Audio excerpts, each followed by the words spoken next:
মানে মোৰ মিছেছ আপোনাৰ মোৰ লগৰটো ঘৰত ফুৰিব পঠাইছিলোঁ আজি প্ৰায় 10-15 দিন হ'ল। ময়ো বিশেষ কামত বাহিৰত আছিলোঁ।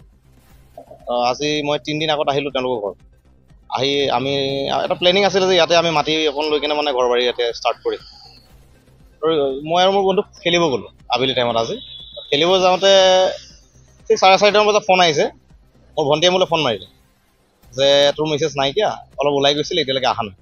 তো বিচাৰ খোচাৰ কৰিলোঁ, তো তাই কোনো ধৰণৰ মানে আমি সিদ্ধান্ত মানে একো নাপালোঁ, সন্ধানেই নাপালোঁ। তো সন্ধান নোপোৱাত থানাত FIR কৰিছোঁ মই, আৰু আপোনালোকৰ পৰা কিছু মানে হেল্প বিচাৰিছোঁ যাতে তাইক মই পাওঁ, যাতে কোনো দৃষ্টিগত মানে ধৰক বেয়া মানুহৰ হাতত যাতে তাই নপৰে।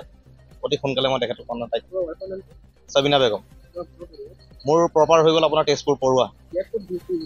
ইয়াত আপোনাৰ চামগুৰি আহিছিলোঁ ফুৰিবলৈ। হয়, তাৰপিছত নোহোৱা হ'ল। নাই তেনেকুৱা একো সম্পৰ্ক নাই কাৰো লগত।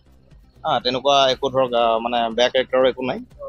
তাই অকণমান খালি মানে ধৰক মেণ্টেলি অলপমান মানে অলপ হেৰি আছে, মানসিকভাৱে অলপমান মানে হেৰি, আৰু বেলেগ আদাৰ একো প্ৰব্লেম নাই। FIR দিলোঁ মই আপোনাৰ চামগুৰি থানাত দিছোঁ।